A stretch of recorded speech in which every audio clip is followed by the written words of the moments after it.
When Piers Morgan sits across from Neil deGrasse Tyson, the stage is set for one of the most intriguing confrontations possible: faith against science.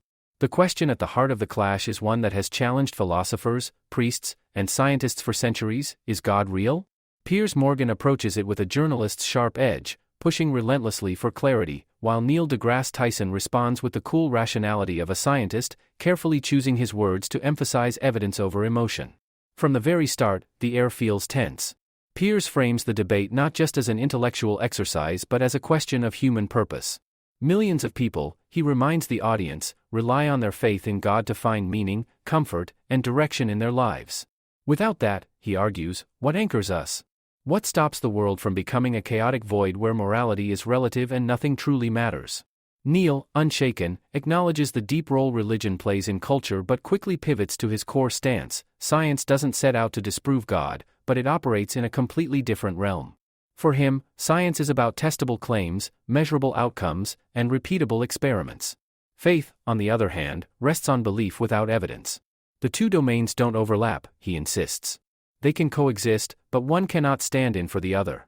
Piers, leaning forward, challenges him: isn't refusing to acknowledge God essentially the same as denying his existence? Isn't that just another form of belief? The audience feels the tension rise as Neil carefully separates personal belief from scientific inquiry. He says he doesn't deny the possibility of God, but he also won't affirm what can't be tested. In his view, it isn't science's job to provide comforting answers, it's about uncovering truths, whether or not they align with human desires. Piers counters passionately, pointing out that people don't turn to science for meaning when tragedy strikes or when life feels unbearable. They turn to God, prayer, or some higher power.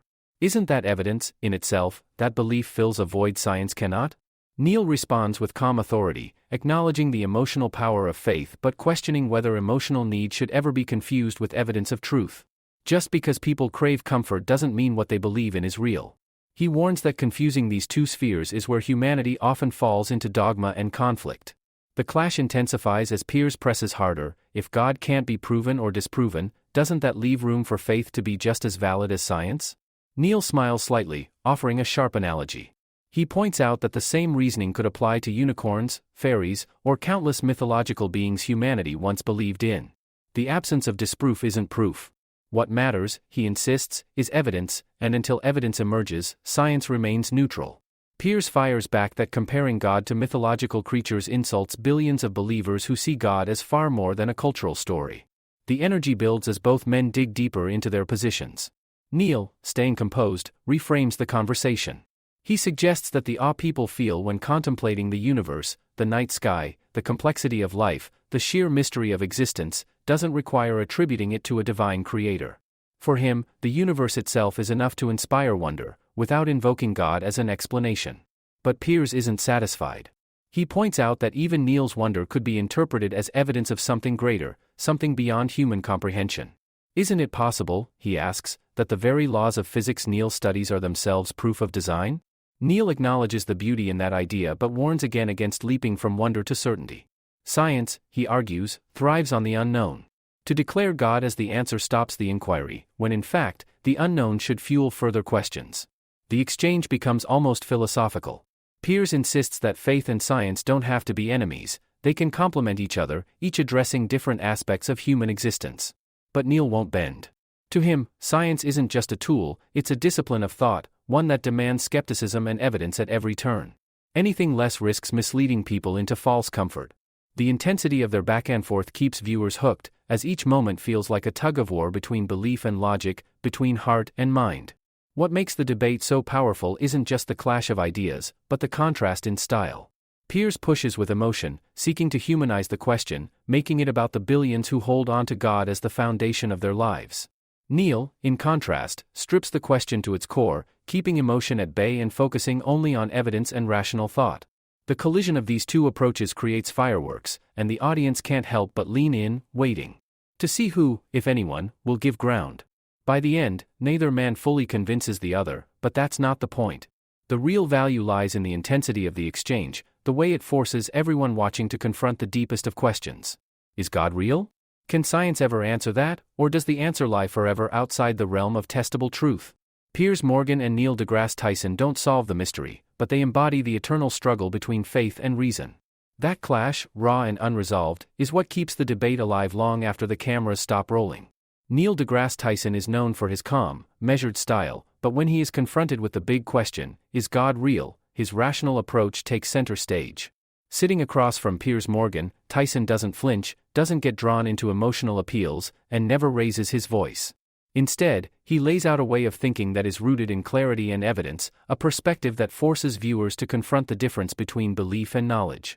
For Tyson, the question of God isn't something science has to disprove, because science only engages with what can be tested, measured, and repeated. Anything beyond that, he explains, falls outside the scope of scientific inquiry. From the start, Tyson makes it clear that his goal isn't to strip faith away from those who hold it. He acknowledges that belief plays a profound role in human life. It gives people comfort in times of grief, hope in times of despair, and structure in times of chaos. But comfort, he insists, is not the same as truth. To him, belief without evidence is not something science can validate. His rational approach is simple: if a claim cannot be tested, then it remains outside the boundaries of what science can confirm. That doesn't make it false, but it also doesn't make it true. It simply sits in a space of uncertainty, where speculation takes over. Piers challenges him with the argument that refusing to affirm God's existence is, in itself, a kind of belief, a belief in disbelief. Tyson quickly dissects this by showing how science doesn't require belief in the way faith does. Science, he says, is provisional. Every conclusion is open to revision in light of new evidence. If tomorrow undeniable proof of God emerged, clear, testable, and repeatable, science would have no issue accepting it. That is the difference: science bends to evidence, while belief often holds firm regardless of it. His calm explanation makes viewers pause and consider whether faith and science really operate on equal terms or if they speak entirely different languages. Tyson then brings in analogies that make his point accessible. He reminds the audience of countless beliefs humanity once held: gods controlling the weather, deities guiding crops, spirits explaining diseases. As science advanced, those beliefs faded, replaced not because people stopped wanting comfort, but because evidence offered better explanations. Lightning was no longer Zeus's weapon, it became understood as electricity. Illness was no longer a curse, it became a matter of biology. For Tyson, this history shows the pattern of human thought: where gaps in knowledge exist, faith steps in, but once science expands, faith retreats.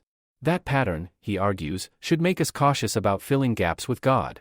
Piers pushes back, suggesting that equating God with myth or superstition belittles billions of believers.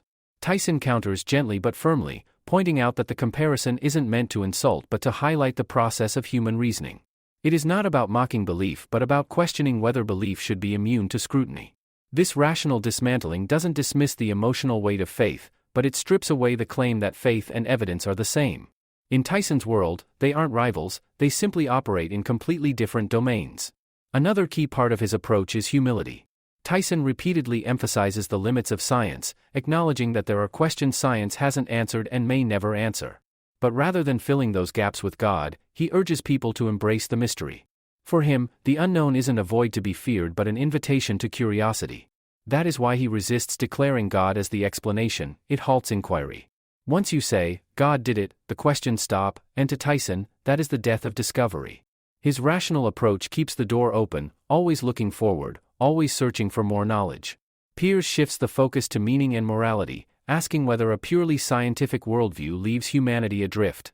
Without God, he argues, what anchors morality? Tyson answers without hesitation: morality predates religion. Human societies had codes of conduct before organized faith took shape, and empathy, cooperation, and survival instincts all influenced the development of ethical systems. To him, science doesn't erase morality, it simply shows that morality is a product of human needs and social structures. By framing morality in human terms rather than divine ones, Tyson challenges the assumption that God is necessary for goodness to exist. The conversation circles back to awe. Piers suggests that when people look at the night sky or the vast universe, their instinct is to see the hand of God. Tyson responds by saying that the universe itself is awe enough. For him, the grandeur of galaxies, the precision of physics, and the beauty of cosmic order are more inspiring than any myth or doctrine. He argues that giving credit to God shortchanges the wonder of the cosmos. Why not marvel at the universe for what it is, without needing to attach it to something beyond?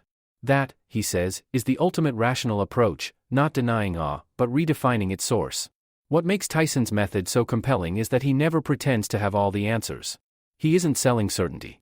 Instead, he's inviting people to live with questions, to embrace the unknown as a space of possibility rather than a void of fear. Piers presses with emotion, appealing to human longing for meaning, while Tyson counters with logic, urging people to separate what they feel from what they know. The contrast creates a dynamic tension that holds attention from start to finish. By the end, Tyson's rational approach doesn't silence belief, but it reframes the debate. He doesn't declare God impossible, but he insists that until evidence appears, science cannot affirm him. His calm reasoning challenges viewers to think differently about the question, not to abandon faith, but to understand where faith ends and science begins. That boundary, he argues, is where true intellectual honesty lies. And whether or not people agree, his unwavering commitment to evidence over emotion leaves a lasting impact, making this exchange one of the most powerful explorations of faith versus reason ever witnessed. When Piers Morgan leans into the question of God's existence, he doesn't just approach it as a journalist seeking answers, he frames it as a deeply human issue that touches the core of meaning, morality, and purpose. Facing Neil deGrasse Tyson, he brings not only sharp questions but also the weight of billions of believers who see faith as the anchor of their lives. His push for belief is not abstract, it is rooted in the idea that without God, life risks becoming directionless. From the opening, Piers sets the stage by reminding Tyson that faith is not just about doctrine, it's about survival, resilience, and hope. People in grief don't turn to equations or experiments, he argues, they turn to God. They pray. They search for a presence greater than themselves to guide them through the darkest hours. That, he insists, is evidence in itself of God's relevance, if not his reality. Tyson listens carefully, but Piers won't let him brush past the emotional weight of that argument. He presses, if science refuses to acknowledge God, isn't that leaving billions of people stranded with nothing but emptiness?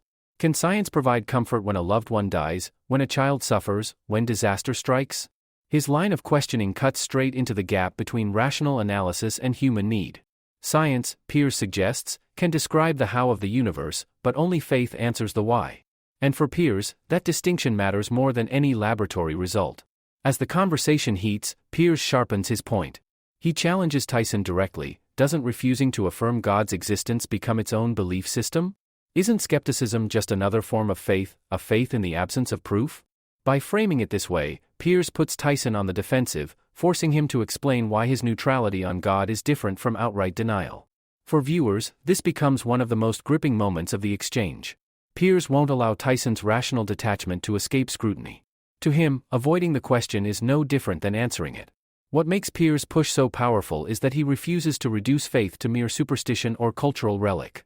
He elevates it to something essential, something intertwined with the very identity of humanity.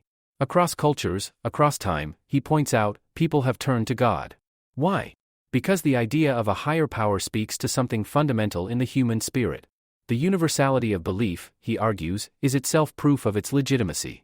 It cannot simply be dismissed as ignorance or fear of the unknown. For Piers, the persistence of faith across history demonstrates that there is something in human beings that craves and connects to the divine. He goes further by tying belief to morality. Without God, Piers asks, what anchors our sense of right and wrong? If morality is purely human-made, doesn't that make it relative, shifting with culture and circumstance? He points out the dangers of a world where nothing is higher than human opinion, where ethics are flexible, and truth is subjective. Belief in God, he argues, provides a moral compass that transcends time and culture. It is a foundation that cannot be moved by trends or politics. He confronts Tyson with this moral question, demanding to know whether a society built purely on science could ever be as stable as one rooted in faith. Tyson tries to respond with evidence from history and anthropology, pointing out that human morality existed before organized religion. But Piers refuses to yield, driving the conversation back to meaning. Science may tell us how the universe works, but it doesn't tell us why we're here. That why, Piers insists, is the most important question of all.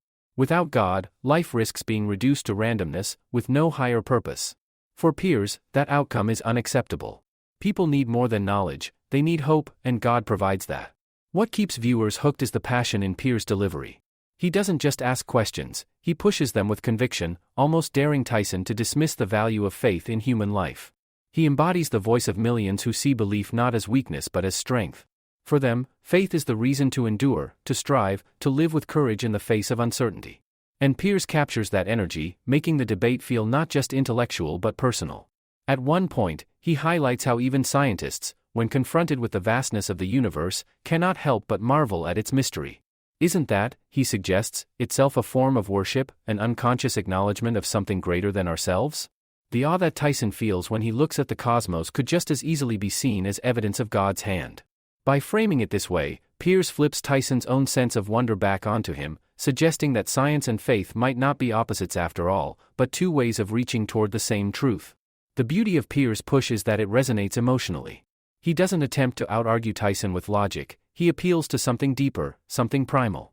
His questions speak to loss, love, morality, and purpose, the things that make us human. In doing so, he challenges viewers to reflect on their own lives.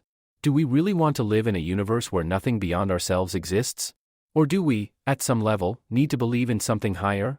By the close of the exchange, Piers hasn't proven God in any scientific sense, but that was never his goal. His goal is to remind the audience that belief is more than an intellectual choice, it's a lifeline, a compass, a source of strength. While Tyson holds fast to evidence and reason, Piers makes the case that belief is about survival, meaning, and hope. And in that passionate push, he captures the eternal tension between heart and mind, leaving viewers to wrestle with the same question that has haunted humanity for centuries: is faith not only valid, but necessary?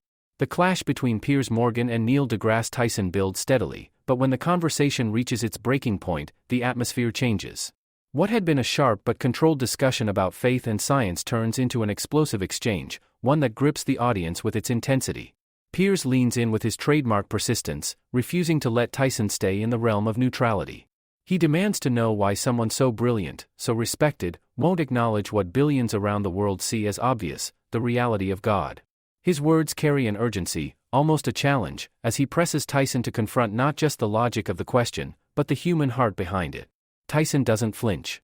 He calmly holds his ground, emphasizing again that science is not in the business of proving or disproving God. Science, he reminds Piers, deals with what can be tested, measured, and repeated.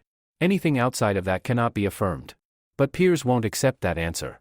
He argues that neutrality is itself a position, a refusal to face the deeper reality people experience every day. For those who pray, for those who lean on faith during grief or suffering, God isn't abstract, he is real.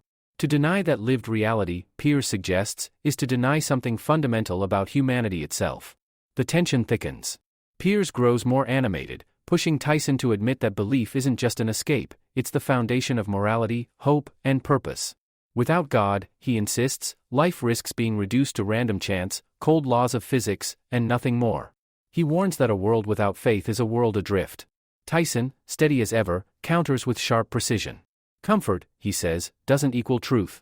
People may feel better believing in something, but that doesn't make it scientifically valid. Throughout history, humanity filled gaps in knowledge with gods and spirits, but science exposed those as misunderstandings. Why should today be different? The back and forth grows sharper, the pace quicker. Piers accuses science of arrogance, of shutting out the possibility of something greater. Tyson strikes back, insisting that science is not arrogant at all, but humble. True humility, he argues, is admitting what we don't know and refusing to accept easy answers. To declare, God did it, is not humility, but a premature conclusion that ends curiosity. His tone remains calm, but his words land with force, cutting through the emotional appeals with pure logic. The explosive energy isn't just in the words, but in the contrast of styles. Piers raises his voice, channels passion, and speaks as if for the billions who cling to God for strength. Tyson keeps his voice measured, controlled, like a surgeon dissecting each claim. The duel of emotion versus reason holds the audience in suspense, each man embodying one side of humanity's eternal struggle. Piers appeals to the heart, Tyson to the mind, and the collision sparks fireworks. At one point, Piers seizes on Tyson's own awe at the cosmos. Isn't the very order of the universe, its laws, its beauty, evidence of a creator? Tyson shakes his head. To him, that awe is no proof of God, but proof of how much more there is to discover. To stop at God did it ends the journey. Science thrives on the unknown, he says, and the unknown should inspire more questions, not fewer. Piers pushes again, refusing to concede, but Tyson's refusal to budge keeps the debate locked in high tension. By the time the exchange winds down, neither man has convinced the other, but that isn't the point. The power of the moment lies in the clash itself, the raw, uncompromising collision of belief and skepticism. Piers refuses to let science strip away meaning, and Tyson refuses to let faith substitute for evidence. The result is an explosive, unforgettable exchange that leaves viewers wrestling with the same question long after the cameras stop rolling. do we live in a universe shaped by God, or one explained entirely by reason?